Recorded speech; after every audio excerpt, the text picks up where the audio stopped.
Happy Saturday, guys. Today's home workout is a CrossFit benchmark workout. It's called Chelsea, and the workout is every minute on the minute for 30 minutes.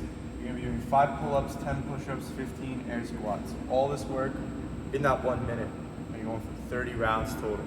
The goal of today, guys, is to find what your capacity is, how much of body weight, strength, and endurance you have. So we're trying to shoot to get 30 rounds completed. Now, for the progressions you choose today, I want you to get a minimum of 20 rounds done. If you fall off after the 20 rounds, that's okay. Use the last 10 minutes as an AMRAP, so do as many rounds as possible for the remaining 10 minutes of the 5 pull-ups, 10 push-ups, and the 15 air squats. So that means pick your progressions that will allow you to do 20 rounds if you're not really comfortable or confident with your movements in this workout. So pull-ups again, if you don't have a pull-up bar, let's go for those bent over rows. Choose something that will challenge you a little bit, as like it would mimic kind of like a pull-up, but something that you can keep it unbroken. Push-ups are probably going to be the hardest part. Usually is the hardest part out of this triplet, so make sure you break it up if you need it for yourself during this workout. And again, guys, we're trying to push to see how many rounds we can get consistently every minute on the minute for the 30 minutes there. And if that means we get 25 rounds in, perfect. Use the last 5 minutes as your AMRAP. Or if you get 28 minutes, use the last 2 minutes as your AMRAP. Record everything, because we will repeat these workouts later on, and we want to see where your strength and body weight endurance is with these movements. After the workout, guys, we're going to cool down with Pec Stretch and a Lat Stretch. Again, you'll be tight in your from your pull-ups and your push-ups, and also this will allow you to really open up that chest, open up that thoracic spine to allow for breathing and more recovery. So make sure you guys get after that afterburner after the workout and move around those positions. Really try to breathe, open up, because this will really benefit you for the future days to come of working out there. So hope you guys enjoy the workout and the afterburner. We'll see you guys next for the warm-up.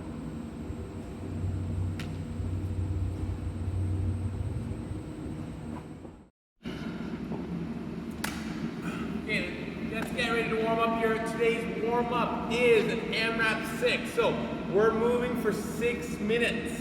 Okay, so it's not about doing 1 round, 2 rounds, 3 rounds. You move at the pace that you consider is a warm-up, that gets your heart rate going elevated, that gets the muscles fired up in the movements that we're trying to get your hamstrings, your glutes, and your upper back muscles like your lats, your rhomboids. Focus on the area versus focusing on the speed or the rounds that you're doing today. Okay, get warmed up. So first movement, going for 30 double unders, 60 singles. So if you don't have a skipping rope, go into those hops. So hop, single tap, or maybe it's a double tap. So hop, double tap. Repeating that, guys. For the 30 for double unders would be the 30 hops with a double tap. Okay, so that would be equivalent. When you're done that, from there you're going 5 per side of your single arm row. So find an object, could be a band, could be a weight, kettlebell here in this case, guys. You're gonna lean forward. If you find it a little bit awkward, you don't have another object on the other hand, feel free to follow along. If your stance is a little bit off, feel free to go into that split lunge. Okay, whatever feels comfortable. But the intention here is, again, squeeze your shoulder blades together, pull your shoulder blade back, start pulling that object by pushing and flexing your elbow, so pushing your elbow to the ceiling without shrugging forward.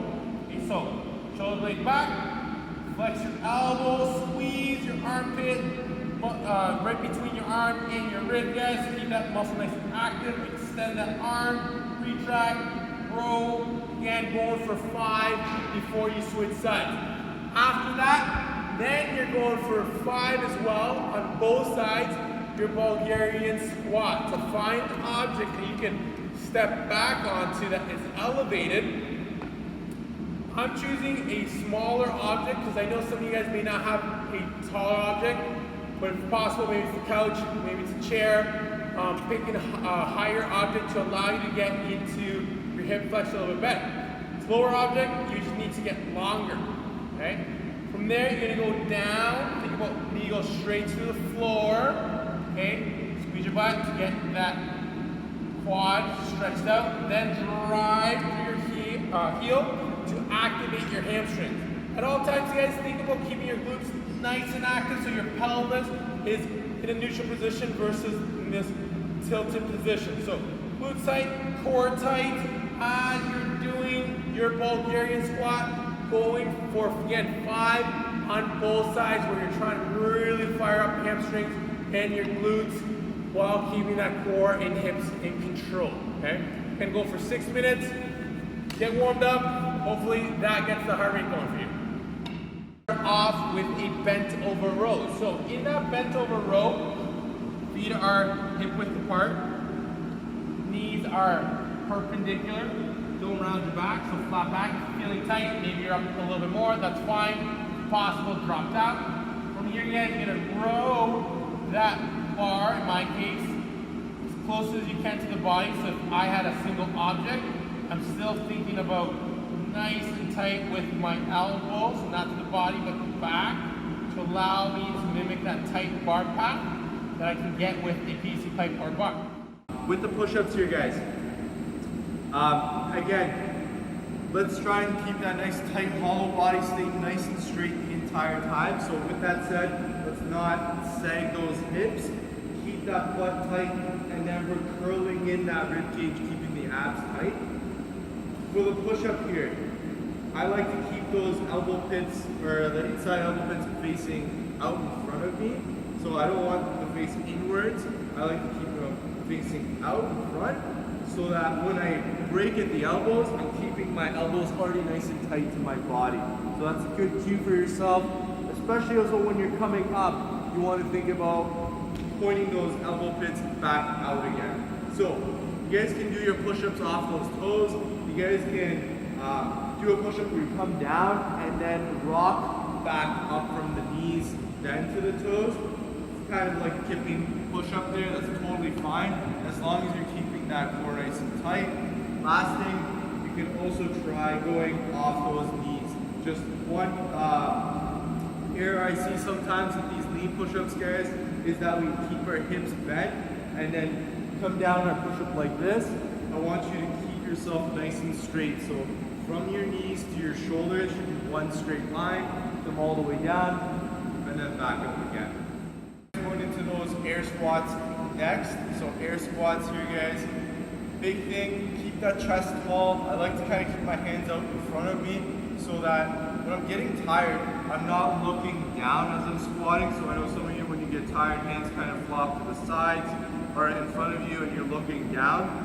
Try to keep those hands up a little bit taller and look straight ahead to keep that chest tall, and also to allow you to keep your weight more distributed towards that mid-foot and the heel. So again, as opposed to doing this, guys, let's try to keep our hands up and try to stay on that mid-foot to heel more as we're coming down in our squat and coming up from our squat. All right, guys, welcome to the Afterburn. Hope you had a good workout. We're gonna start with that pec stretch. So we are doing 90 seconds per side. First one we're gonna do is I'm just gonna get you planting your hand onto that wall. So I'm actually pushing my palm into the wall and then locking my elbow out. And then I'm just gonna turn my feet in the opposite direction. So I'm just trying to walk my feet away more and more. Upper body comes with it. Now you can play with your position here on the wall a little bit higher. You might feel a little bit more in the pec. Remember, you might be tempted to bend your elbow. Try to avoid that. 90 seconds per side on that. Then we're gonna get into a lat stretch. So for the lat stretch here, guys, if you have a tennis ball, lacrosse ball, any type of ball will work here. I want you guys to think about working that lat right where the kind of on the outside of that armpit, back right underneath the shoulder, and you're just gonna put that lacrosse ball into that area of the lat, and you're gonna lean up against that wall. You can go try to play around with this position where you're leaning more into it. You can twist a little bit more onto the back of that lat, or you can go a little bit down the lat, and also add movement. So I find whenever I find a spot that's a little bit knotted, I add a rotation in that arm and shoulder, maybe do a press back and forth. And you're just gonna fish around for areas that feel a little bit uncomfortable. We're gonna get uncomfortable here. You can also try this one on the ground. I prefer the ground actually more than the wall. So try both, see what one feels a little bit better. And remember, when you find that spot that kind of seems to take your breath away a little bit, remember to breathe through it. Thanks guys, and we'll see you tomorrow.